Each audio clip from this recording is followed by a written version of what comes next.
Welcome to another episode of It's a Long Beach Thing. Be sure to subscribe on your favorite podcast platform and like us on It's a Long Beach Thing on our Facebook group. It's a great group.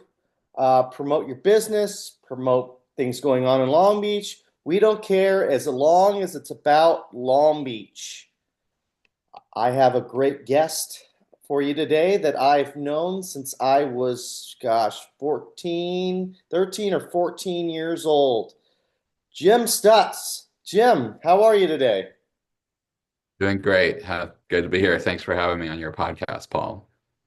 Welcome. Well, like I said, what am I? I'm 44 years old. So I've known you, I guess that means I've known you for 30 years. Yeah. You were in the class of 94, 95. So we would have met in September of 94, I suppose. So Yeah. we're coming up on 31 years since that happened. So Man, I hard mean, to it believe. doesn't feel that long ago, but No, it doesn't. crazy. Well, let's dive in, shall we? Sure. What's your first association with Long Beach? Well, I was born here in Long Beach Memorial Hospital. Um, my parents were both grew up largely in Long Beach. We lived there when I was first born. Years later, my teaching career was in Long Beach at St. Maria Goretti Catholic School for about 20 years of my life. And I have spent about 20 years living in the Belmont Heights, Belmont Shore area. Just spent a lot of time in those neighborhoods and exploring the larger city. Um, I'm still connected doing music through Belmont Music Studio there on Second Street in Belmont Shore, playing live music events around the area and participating and just enjoying a lot of the things the city has to offer.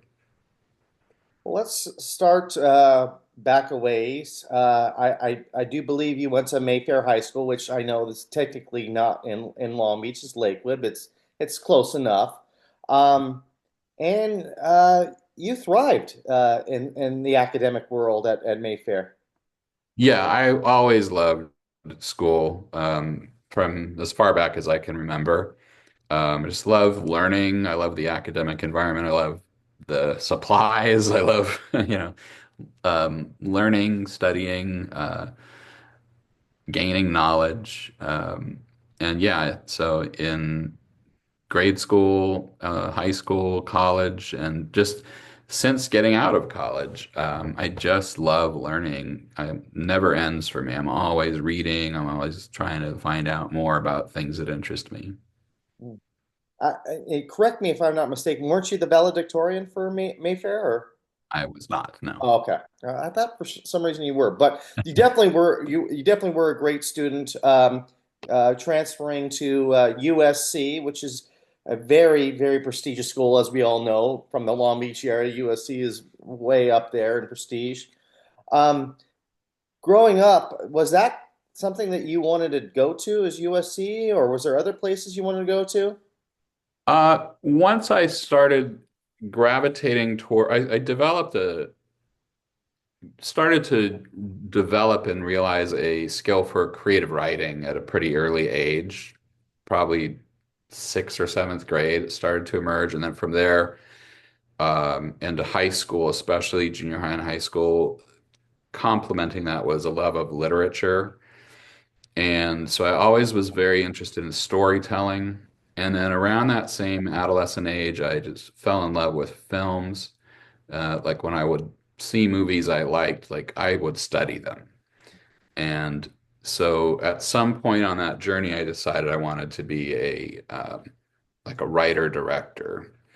And so then I started looking into going to film school.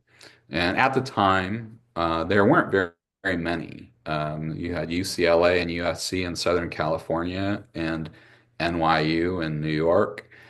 And those were really about all you had to pick from. There Was weren't Chapman, because Chapman's huge now, did Chapman have a program then? Okay. not then, no. Okay. So yeah, you didn't have a lot to pick from. And so being that we were here in Southern California, USC and UCLA were the better options. but I recall UCLA saying they were sort of winding down their undergrad program, so that left USC. So yeah, so I pursued getting into there. It took me 3 tries, but I finally was accepted and transferred there to finish my degree in cinema, television, production. Talk about that. I did not know it took you 3 tries to get into USC. Talk about the persistence there, because that takes persistency. Because there's a lot of students that would have just said, "Okay, you know what, we'll try something else." But you Right. had a passion to go to USC. Talk about that a little bit. Yeah, I don't recall before that point in my life wanting anything so badly that I was willing to just keep at it. And I knew I had, good grades. I was a good student, mostly A's and all that. But, of course, and when you're going to college or trying to get into college, they take more into account. They want to know more of your broader perspective as a person. And so, I applied the first time I was taking general ed classes for Cal State Long Beach for a little while, and then I switched over to Long Beach City College. And so I would apply and I would get accepted to the university itself. They would do this thing where they would say, "We'll accept you to the university like undeclared," but the film school itself rejected my application or I didn't make the cut. And so I just continued taking my general ed classes and I'd wait for the next application period.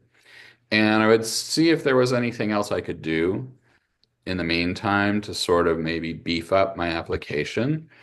And so I remember one of those periods that they offered a summer program at USC for people who were not USC students.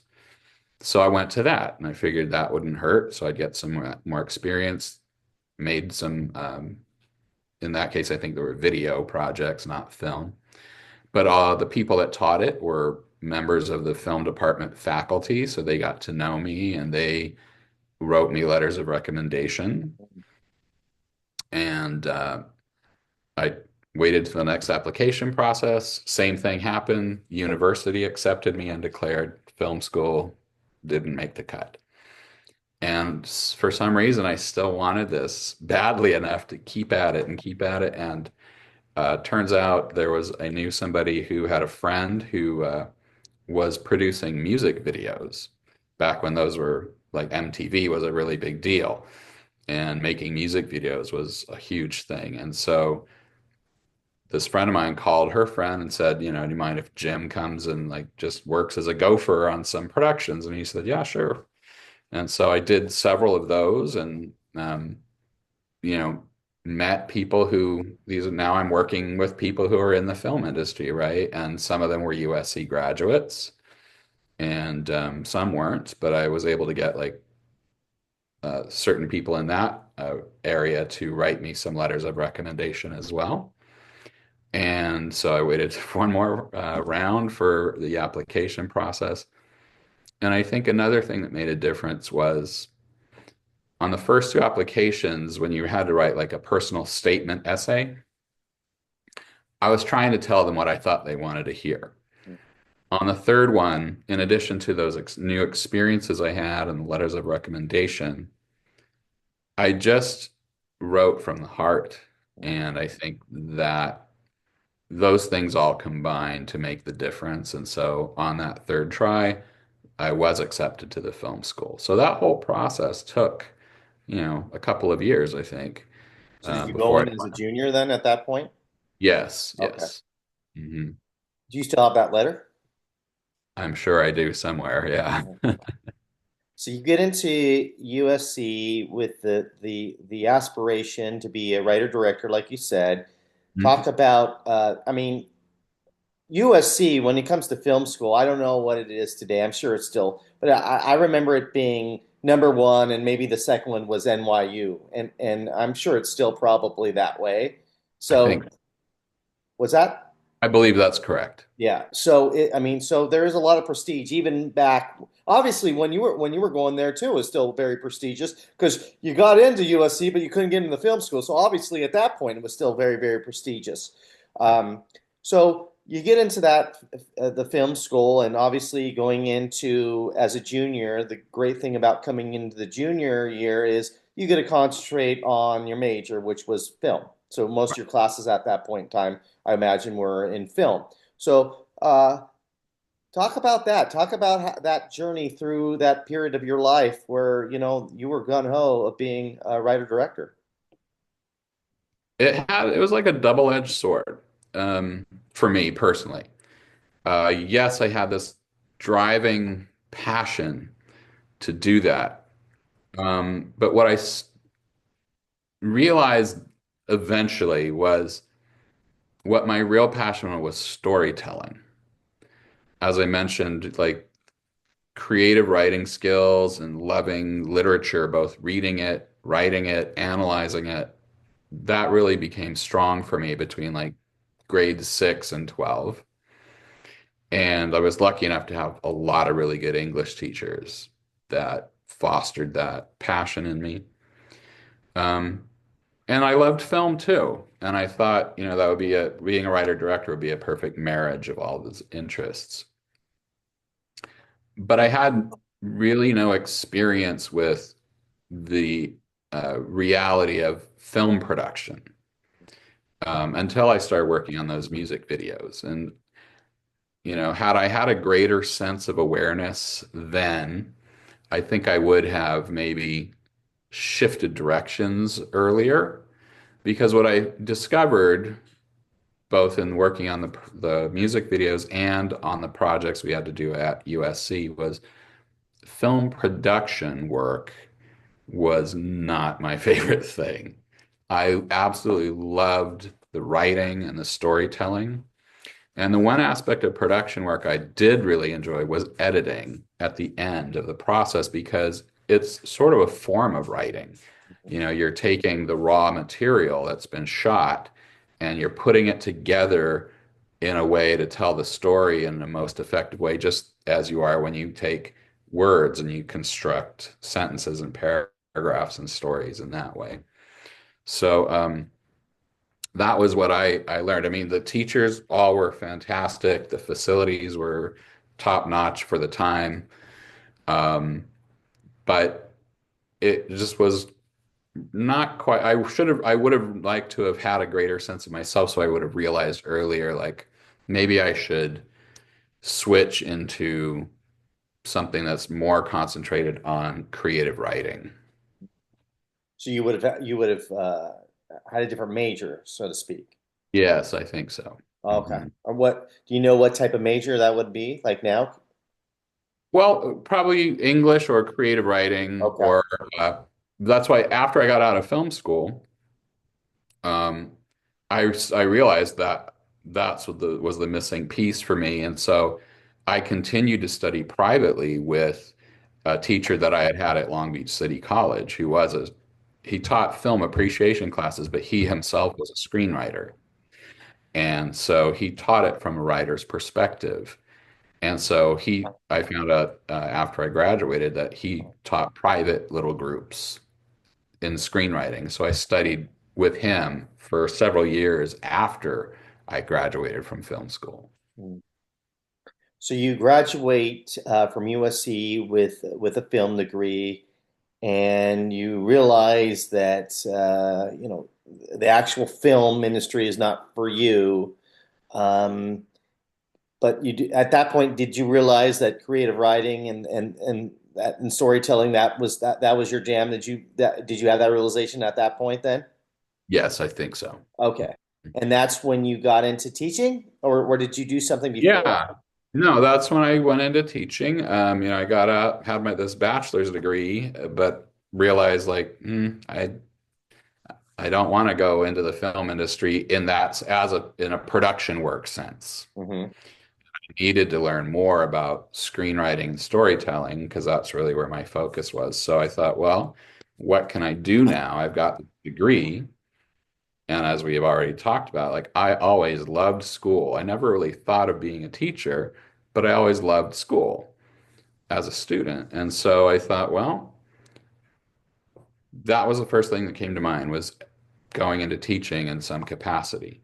So I actually spent a year substitute teaching in a nearby school district just to kind of try it out. And I did do every grade level from K to 12 at least once, just to get a feel for like which ages do I work with best. And most of the year I spent on a high school campus, but I did have opportunities to do other grades.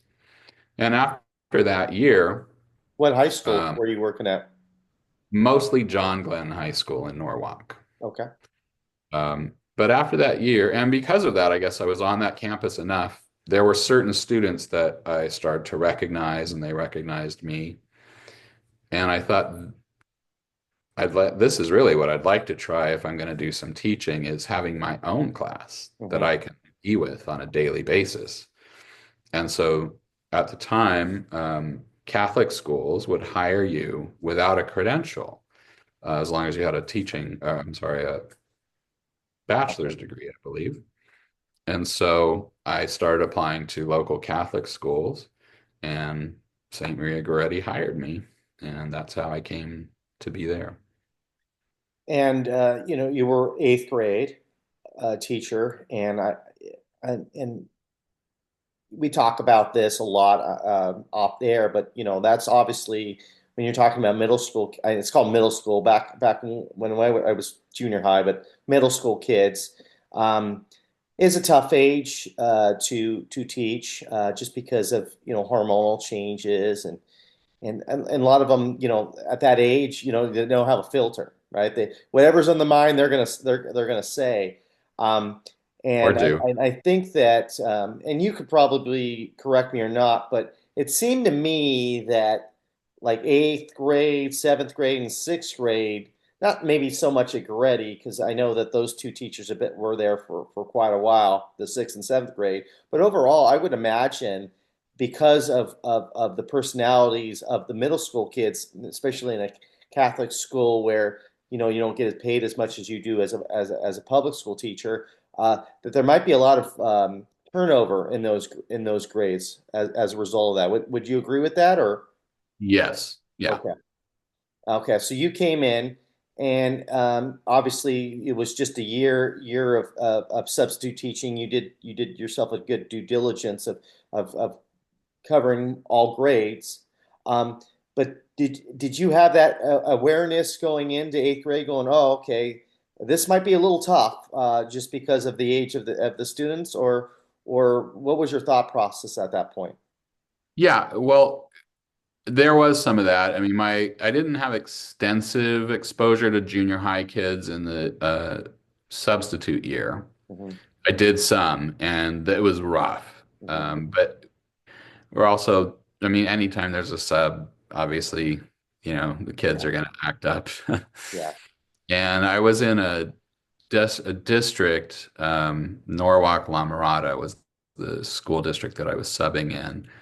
And a significant portion at that time, I don't know what the demographics are now, a significant portion of their demographics then were sort of socioeconomic lower class, lots of gang neighborhoods and things like that. So the kids, once they hit like fifth, sixth grade, were pretty difficult. That's when the more less disciplined behaviors started to really emerge. And then with a Yeah, substitute in the room, it was rough, even in high school. yeah, So, when I was interviewing for the job at Goretti, I think there might have been some other grade level openings, but I think the principal, when they interview you, they're kind of keep an eye out for your personality and like what grade level they think you would work best in. And so that was the grade level I was offered was eighth. And yeah, there was some of that, like, oh boy, eighth grade, okay.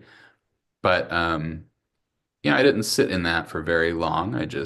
I've always been the type to like, well, let's show up and see what happens, and we'll take it from there. I'm not going to walk in with a lot of preconceived notions about how it's going to be. I'm just going to see what it's like, and we'll go from that point. I think that's important, and life to have that mindset. Allow the situation to dictate it as opposed to having those preconceived notions. Because if you went in with that mindset, then your experience might have been changed. Absolutely. Yeah. When you walk in expecting it to be a certain way, you're going to have a certain behavior and project a certain energy, and people are going to react to that. And So the other way going too, like, into your first year at eighth grade teaching, what was the, because I have my messaging that I thought you were trying to you conveyed to us, and it might be different than what you wanted to convey. But what do you think your message was going in, especially being a new teacher? What was your messaging you wanted to come across to your students at that time? um, shortly just before I started teaching at Goretti, I had done this program through a group called Landmark Education, and they do these like very deep, intense, self-exploratory kind of programs. And I had done what was the first of their three, what they called the curriculum for living. And I had done that in June and then started school in August, September. And then I was enrolled to do the next one, which they called the advanced course. And I think I did that in October of that year. And in the advanced course, the whole point of that one was over the course of that program, you were supposed to go deep inside and figure out to the best of your ability, like what really motivated you as a human being, aside from all the other baggage we may have been carrying around in life. Like if you were able to pull all that away and get to the core of your being, who are you really? And I remember at the end of the program, you had to sort of come up with a statement of who that was. And for me, that statement was, and the way they asked you to phrase it is this: who I am is the possibility of. And it was supposed to be a statement that was so large that it could animate your being in a way that, like, you would never really fully achieve it, but that it was like grand vision that you had. And so for me, it was who I am is the possibility of freedom, full self-expression, and exquisite futures for all humanity. And that was 30 years ago. And when I say that now, it still resonates deeply with me. And so and when I came across that experience in October of that first school year, that really clicked in with me. And that sort of became the animating source of my interactions with my students, was trying to help them find or discover freedom, full self-expression of who they were, not who they were being told they should be, and trying to pull that out of them the best I could to help them see things in themselves. That most, at that age especially, were not a lot of self-awareness. So it was my job to sort of help you to see those things in yourself, your best qualities, and to encourage those to come out and use those. And I would agree. I think that's exactly what you did. You were the first teacher. I know, obviously, I was in eighth grade, so I didn't too much experience, but you were the first teacher to come across where, hey, like you have a goal, you have passions. Uh, you're going to have people that are going to pull you down, and they don't know what you're capable of doing. So go out and do it. And that was the messaging that I got from your class. I mean, I remember the movies that you had us watch, Stand and Deliver, Rudy. Yeah. Um, I can't remember what else, but I remember those two movies especially, and they both had the same theme where you had this underdog or this group of underdogs where people wouldn't give them the just due that they deserved, but they had they had something inside of them that a mindset that couldn't be stopped, and as a result, accomplished great things. And I think that was the theme that you were trying to get across to, the students. That's what came to me when I was watching those movies.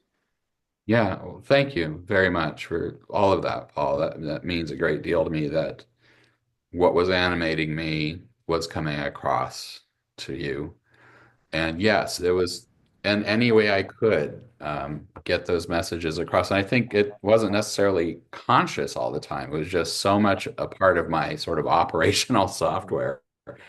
The way I would interact with you guys, the kinds of assignments we would do, especially when it came to things like creative writing that allow people to write about their own experiences or things they would like to do, the movies we would watch, the books that I would choose to read with you guys, all had some element of that quest for identity and being true to yourself. Did it also help you, because you weren't that much older than us, Mhm. to relate to your first classes really well, because you weren't that far removed from middle school at that time in your life. So did that help you relate to your classes a little bit more, since your mind was still kind of fresh with the middle school and that, straight out of USC? I think so. Yeah. I mean, I had uh, just turned 26 in July of 94. Hmm. So you guys were 13 or 14. Hmm. So not a huge age difference. And I was, being that I was somebody who loved culture and music and movies and all that kind of thing. Yeah, all of that, I think my age, I think maybe made me more approachable Hmm. for students of Yeah. your age. And yeah, and yeah, I don't think I had the boundaries around me of being 50 or 60 or being so far out of touch with the kind of TV shows or movies or things that you guys liked that, yeah, all of that allowed me to connect, I think, in ways that were meaningful to the students. Hmm. So during this portion of your life, I think you told, I don't know if you told, you definitely told me off the podcast, but I think you also mentioned it on the podcast that um, you were doing school, to kind of pay the bills, but you were still looking to do something in the writing field. Is that correct? Yes. Yeah. Okay. And my Working with goal your, at that time was to become a screenwriter okay. instead of a director. Like I was more interested then in the writing aspect. Okay. Talk about how that evolved through the years of you teaching and writing screenplays and with your mentor. Well, it turned out to really be a great benefit because my mentor had such a vast array of knowledge. Like yes, we were writing screenplays, but he was bringing in all kinds of storytelling techniques that went back to like the ancient Greeks and into Shakespeare. And so we were learning all of these elements of telling a story, story structure, which is not unique just to screenwriting.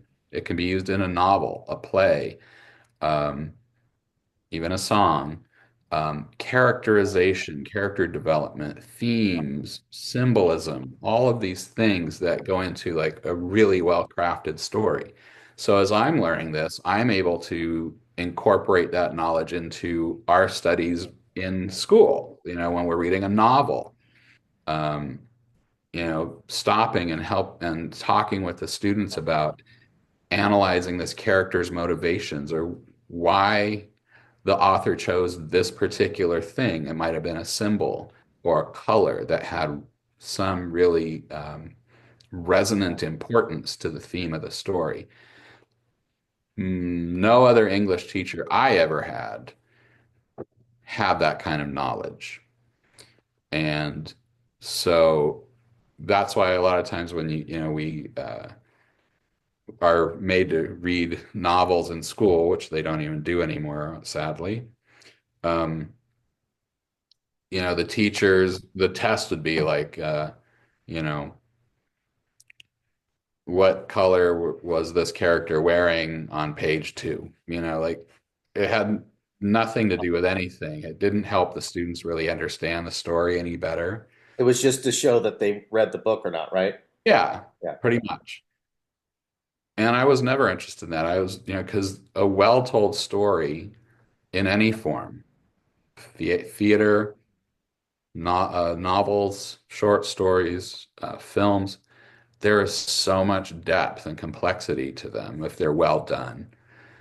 That to I just loved learning all that, and then I loved sharing it with my students. I think it made your experience for my students so much richer because especially, when I was with your class in the mid 90s, I mean, cell phones weren't out yet, but video games and all these other sort of more exciting things other than reading, it was still a challenge to get adolescent students interested in reading. But because I was able to approach it the way I was, and I was choosing books that had the themes that they did, I was trying to connect, make them relevant to you guys.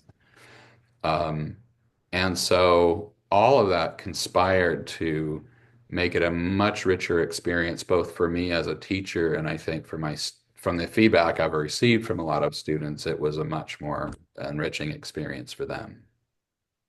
So, but as far as your personal wants and desires, at that time, when you first started teaching, um, school, you as a teacher was basically you enjoyed it, but it was not your last stop, so to speak. You wanted to get into more of the writing, being a screenwriter. How did that all evolve?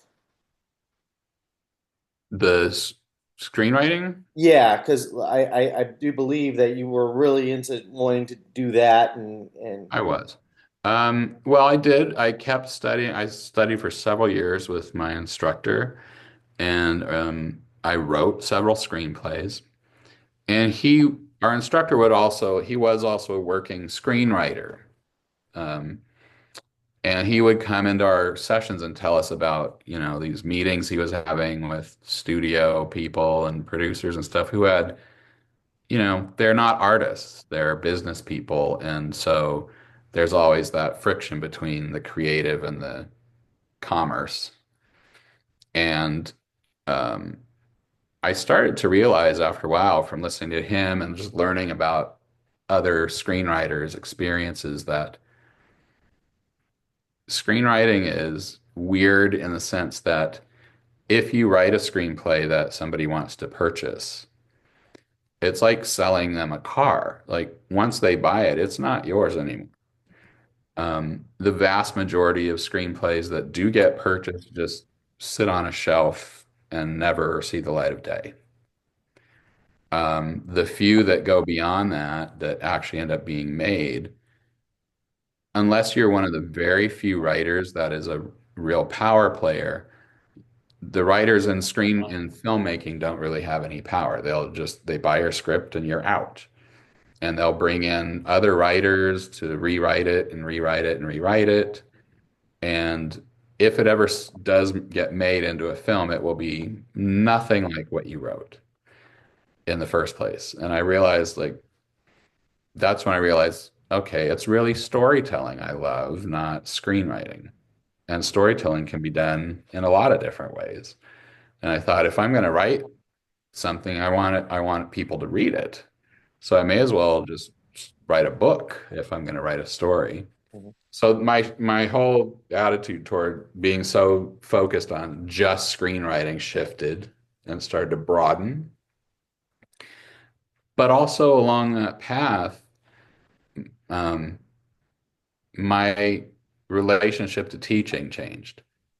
I don't know if you know this, but I taught your class, and then I taught one more year after that at Goretti, and I thought I wanted to really give the writing a go, and so I actually left Goretti. I resigned after 2 years. And I continued to write and did some other just sort of odd jobs to make ends meet. I did a little bit more subbing. I worked a couple of other places, and people who knew I had taught were noticing that, I wasn't doing something that lit me up like I was when I was teaching. And they were saying, I think you need to give that another go. And I thought about it and I said, yeah, I miss it.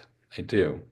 And so I called Goretti and I said, you know, if you guys have an opening next school year, I'd love to come back. And as it turned out, the teacher that had replaced me was getting ready to move on. And so they said, yeah, if you want the job next school year, it's yours. So I came back. So I was gone for 3 years. Interesting And that the eighth grade again was open. well, that goes to your turnover Yeah. question. Um, and so I came back. It was the 99 2000 school year. And I just sort of hit the ground running with this renewed appreciation for teaching. And I mean, this is something that I'm really only recently getting a handle on, but I realize now when I look back on it, I mean, teaching came quite naturally to me. And I think connecting with my students the way I did came quite naturally to me. And I realize now that when I'm in a mode like that, whether it's in a classroom or in some other capacity where I'm having that kind of interaction with people, that is really sort of my passion and my purpose and my mission. And a lot of times, I'm sure you see this too, when something is so close to you like that, it's such a natural expression of who you are, it's hard for you to see it. Mhm. Sometimes it takes those people outside to go, have you ever noticed how good you are at this? Yeah. And so I've had those kind of incidents happening more and more recently.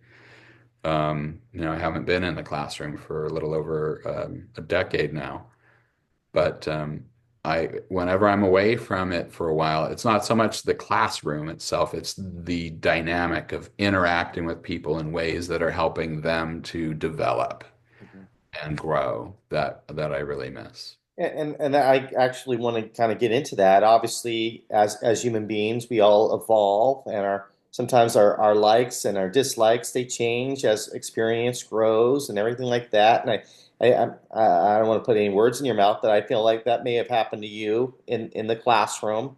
I think you probably got to the point where you probably have done all you needed wanted to do in that setting, and you were looking for something different.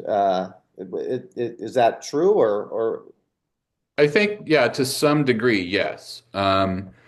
Things had changed in the educational world, even in our little tiny Catholic school, but I mean, it was microcosm of societal shifts that were happening. Um, Students were becoming more unruly. Parents were far less supportive. Administrations were far less supportive.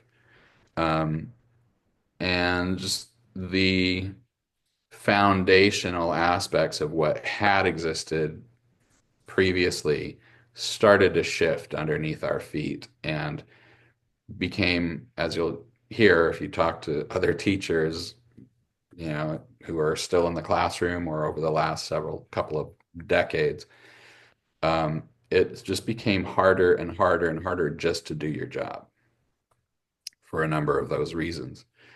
And so that became a bigger struggle. It wasn't that I lost the passion for the teaching and the interacting with the students, but it was just all these other outside factors that were making it harder and harder to achieve that. And I wasn't the only one feeling it. I mean, there were a lot of people in our school that were feeling that way, and one thing led to another, and a bunch of us ended up leaving. And I haven't been back in the classroom since. But after being away from it a while, people would ask me, do you miss it? And I would say, well, I don't miss like grading papers and all the sort of secretarial work that went along with it, but I absolutely miss the relationships with my students. And we've had conversations about, the changing of the culture of school and stuff. And I'm a firm believer because as you know, I'm working with the youth right now myself, and I'm a firm believer in like overall humanity is still awesome. And I feel like humanity, they want the best, overall. And obviously we're evolving as a culture, and things are changing. Um, what would you say? Because obviously, school is extreme, as I know you would agree. School is extremely important to mold the youth, because those people are going to become our leaders in our society. So school is extremely important. What changes or things would you add or subtract um, to help the youth in the education space to make it more enjoyable, not only for the students, but for the teachers themselves, for the administration, for the institution itself? Oh, we can talk about this for quite some time. Um, Off the top of my head, um, there are a few things, and these sort of broad ideas that could then take many different forms. One of them is to finally understand that individual human beings are individual human beings, and they all learn in different ways and at different paces.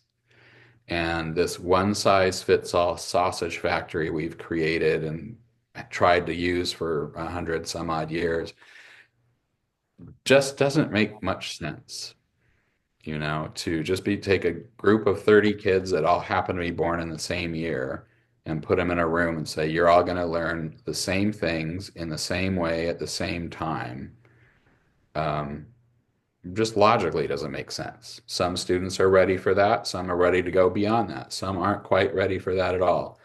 We have to take into account learning styles, which, is something was never emphasized in my time as a teacher. And I only started to learn about later in my career. That again, this goes to the individual thing, and it's not one size fits all. I would love to see students' learning styles identified at an early age, and I think put them in groups like that, like all the kids that are the auditory learners that learn by talking and hearing. They're the ones that, traditionally the teachers are getting upset with because they can't be quiet in class. Well, that's how they learn. So let's put all those kids in a group together with a teacher who is either of that same learning style or knows how to work with it and make that work for them. And then take all the kids that are the ones, the tactile kinesthetic ones that can't sit still, that are always banging pencils on desks and things like that. Again, in our traditional one size fits all classroom, those kids are always a problem, right?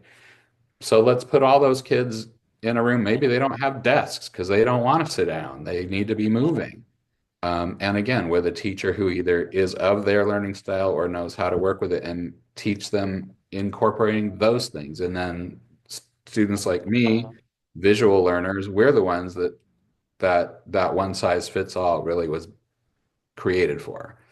We're the ones that like to sit quietly, have a quiet environment, listen to the teacher, read the book, answer the questions. That works for me, but I'm only what small percentage of all of the population.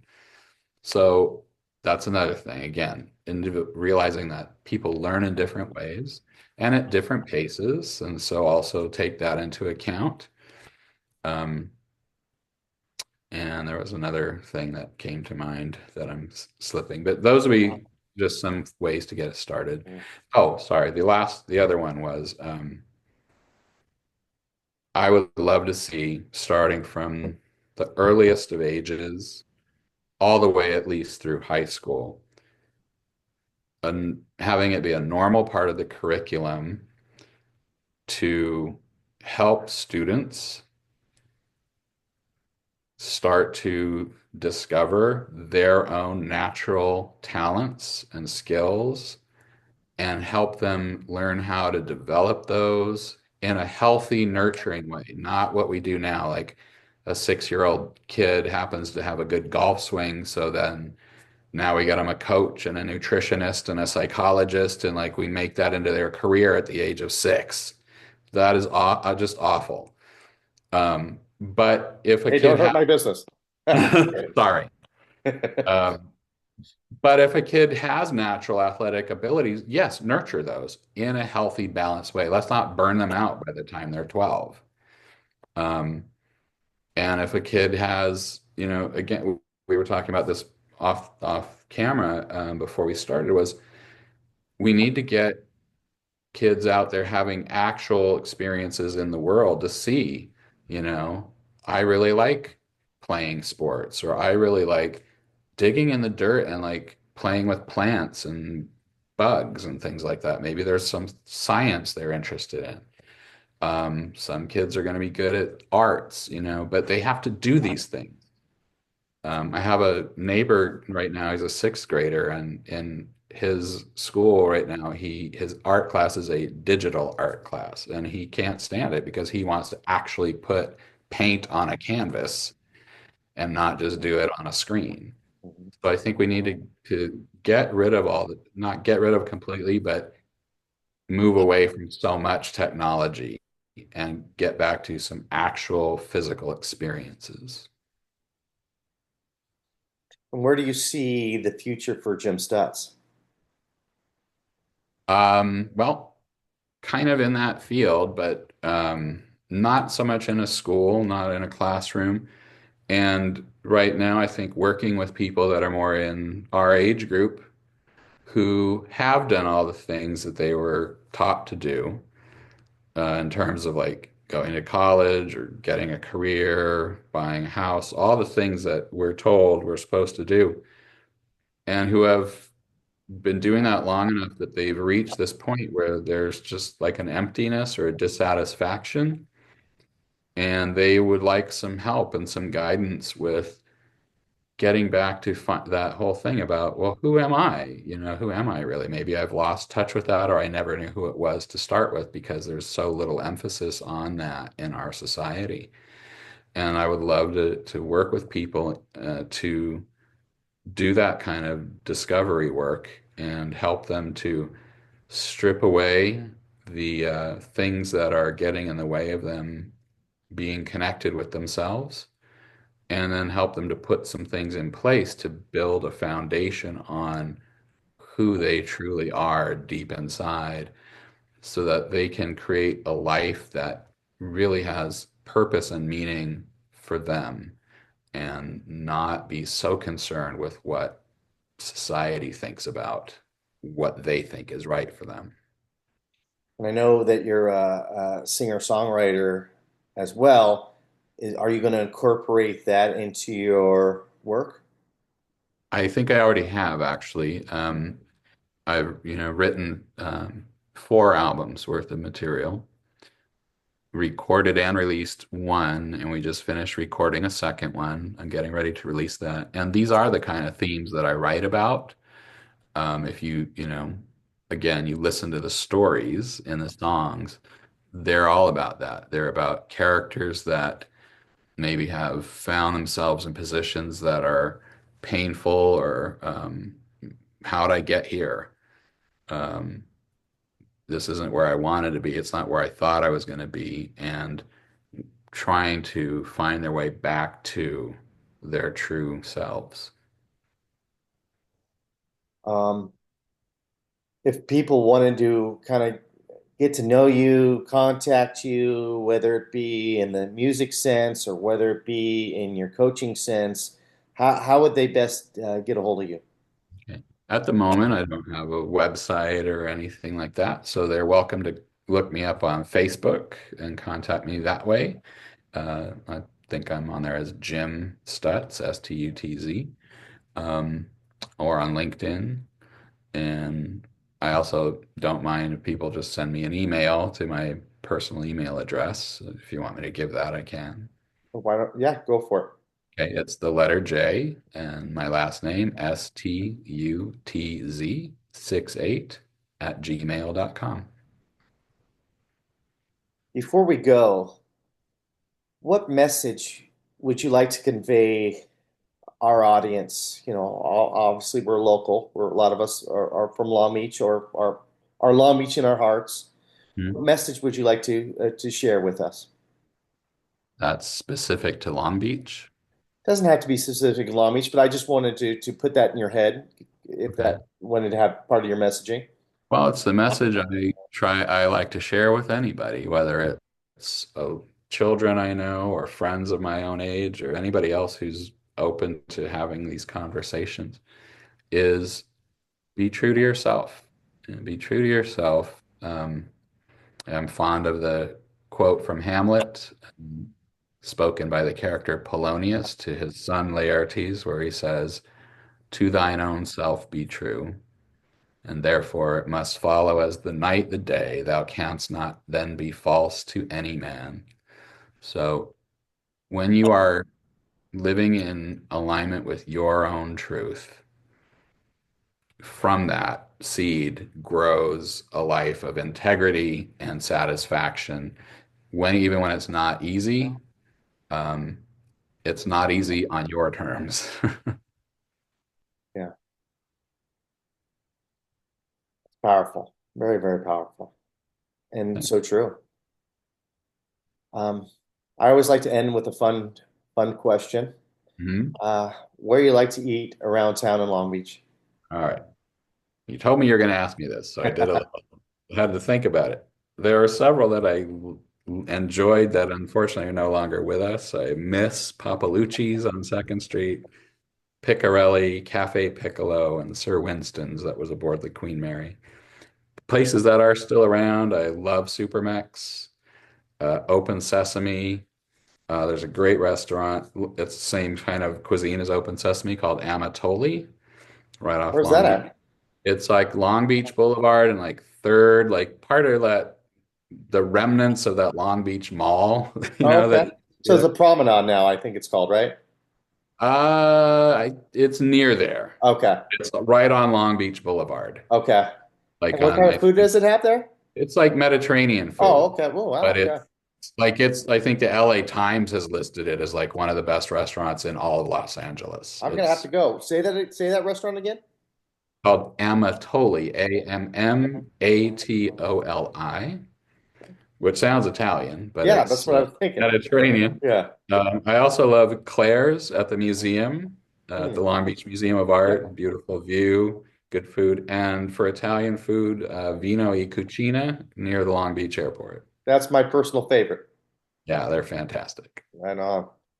Well, Jim, it's been a pleasure talking to you. I know we talk all the time, but when you talk on a podcast forum, you get into topics you probably wouldn't talk about if we met for coffee. I even know you're definitely a deep talker anyway. You're not a guy that likes to have small talk. So generally, maybe we would, but I think it was even more so on the podcast. So I appreciate your time.